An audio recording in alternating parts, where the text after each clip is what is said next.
What's up, Psychonauts? So today I'm going to talk about the DMT trip that I just had last Sunday. I posted a live come down video right after that trip, and now I'm going to go into a little bit more detail about what happened during the trip. And yeah, so this is the full trip report.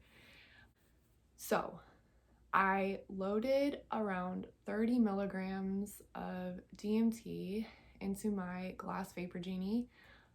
This DMT was a mixture of pure white DMT, some yellow DMT, and also even some like darker, like more red and waxy DMT. It's kind of just all what I had, and I put a little bit of each variety of DMT into the glass vapor genie. So I take my hit and I get as much as I can just in one hit, because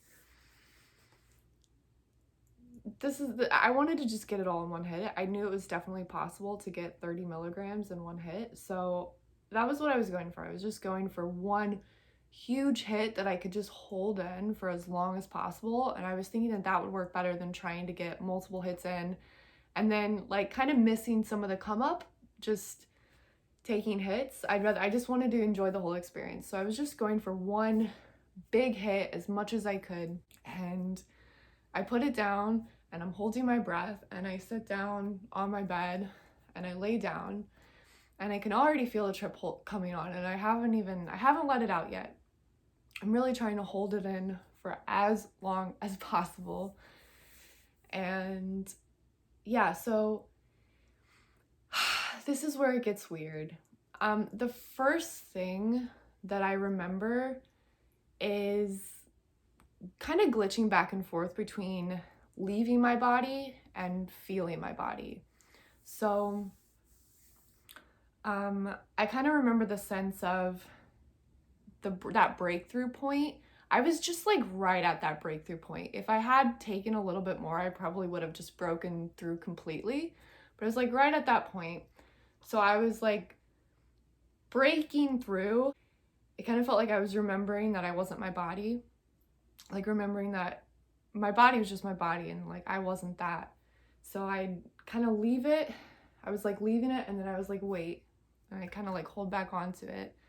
And I sort of left it again and then I kind of held back onto it. And then for the rest of the trip, I wouldn't call it a full breakthrough, because for the rest of the trip, I did have a sense of my body, but I kind of like glitched in and out of my body for a little while, and kind of like, I've heard it described as like being between worlds.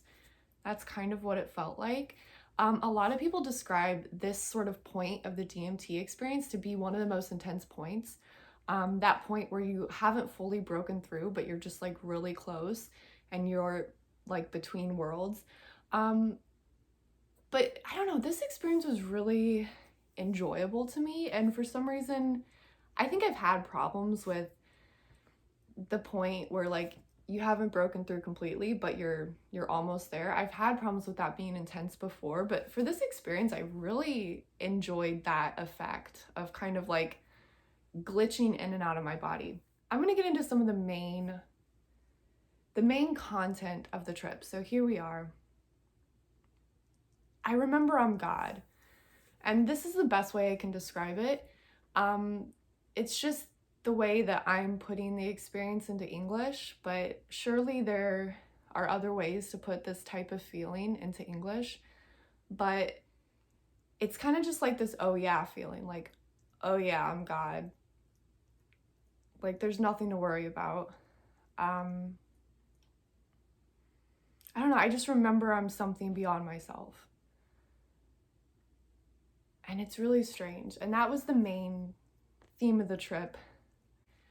I just remembered that I was just pretending to be me, that I was just playing that I was this self and this ego and this body, that was just a play. Like I wasn't really that.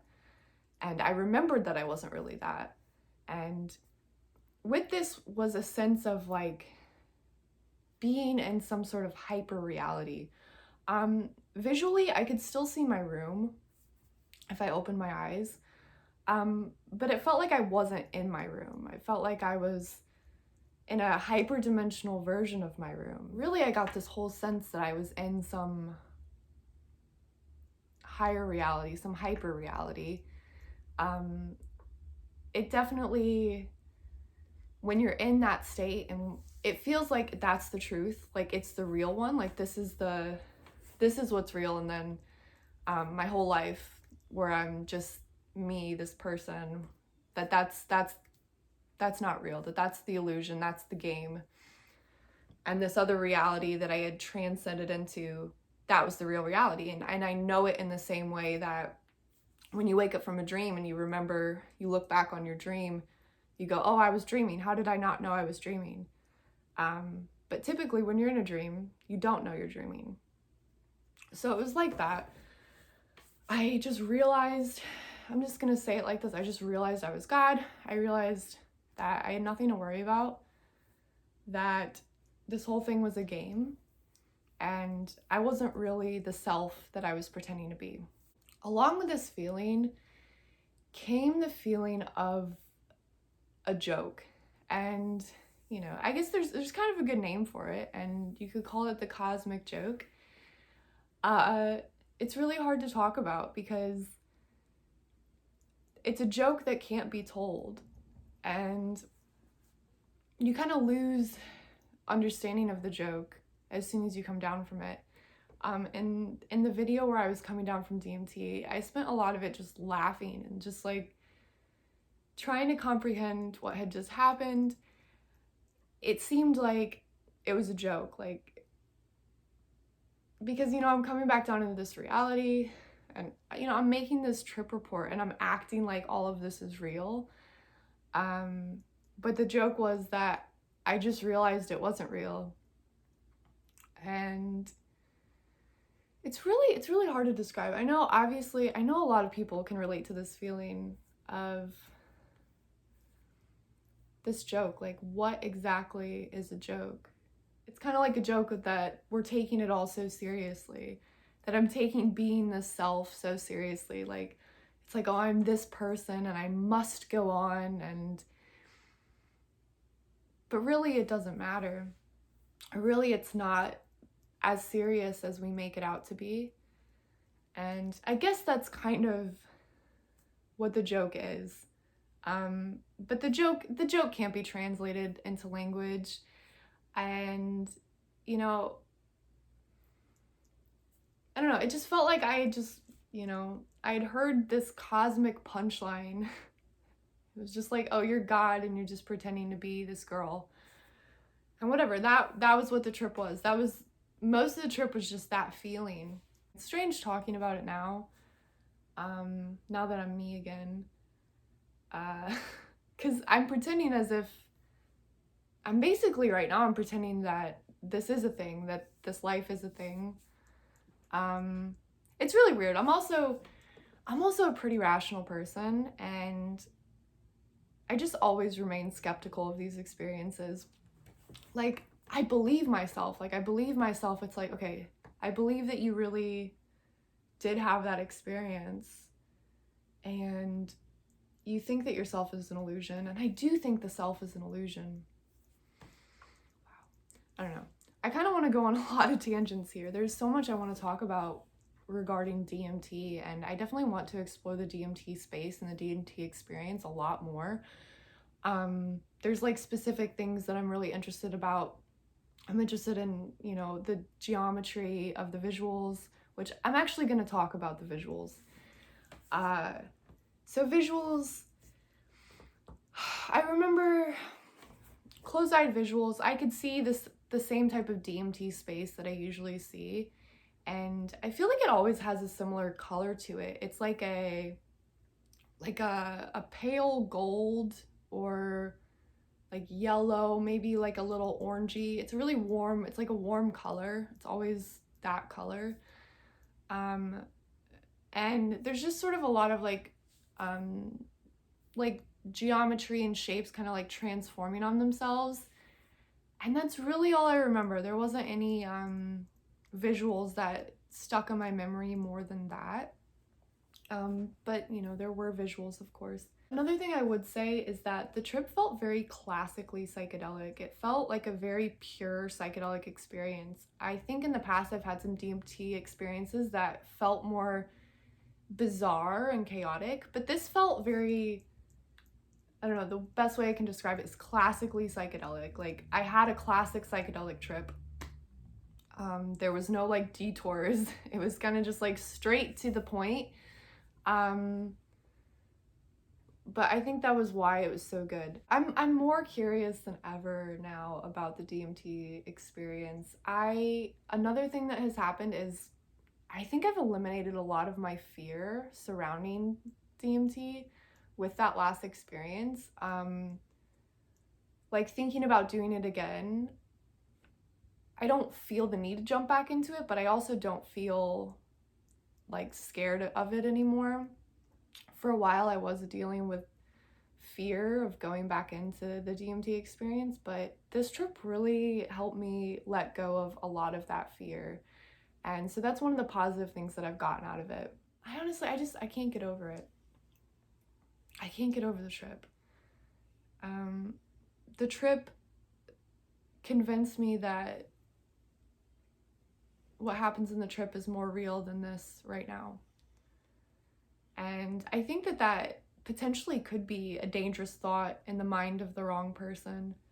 I do think I have the capacity to handle it though. I always try to challenge myself. I have these mystical experiences that just like completely transcend logic and rationality. But I don't think logic and rationality is the end-all be-all of existence or of trying to understand reality. I do think it's a useful tool though, and I always try to challenge my experiences and say like, but are you sure? Are you sure? And I don't know, but then I go back into the psychedelic experience and it's always like, yeah, I told you. I told you this is what it is. I don't know what a trip is. I don't know what a DMT experience is. I don't know what DMT does. Like nobody knows. Like what does it do? Why does this happen? It's the strangest thing ever. I don't know why it happens. Like what would create that feeling? Like why would I feel like even if you don't know how to interpret the experience, what creates the feeling of remembering your God? Like why is that a feeling that even exists in the first place? Like, why does that feeling exist, even if it's not accurate? And, you know, I definitely think my wording of it isn't accurate. It can't be accurate. But, I don't know, I just don't know why that feeling exists. And it just transcends, like, space and time, too. I mean, like, this is not a new experience. Humans have been having these types of experiences since, you know, ancient times. I mean, why is this part of the human experience? I don't know. I don't know if it's going to tell us something about our consciousness and our own minds, or if it tells us something about the nature of reality itself. I honestly don't know, but I don't know. I guess I'll close. It reminds me of a lot of like what Terrence McKenna will say, like the DMT is just, this thing is so fascinating. Like, why aren't we looking at it more deeply? Like, sure, there's all these other fascinating things in the world, but there's really just nothing that compares to the DMT experience. Like, what is it? Like, what is there? I can't stop looking into it. I can't stop trying to figure out what was that. I mean, yeah, okay. So that's gonna be it. That's the trip report. I hope you all enjoyed that video. Let me know what you think about it. Let me know what you think about anything related to what I'm saying, because I'm super interested. I really am. I just don't know how these experiences exist, and it's really cool to feel like I'm not alone and I'm not completely crazy for having these types of experiences. So that's all for this video, and I will see you all next time.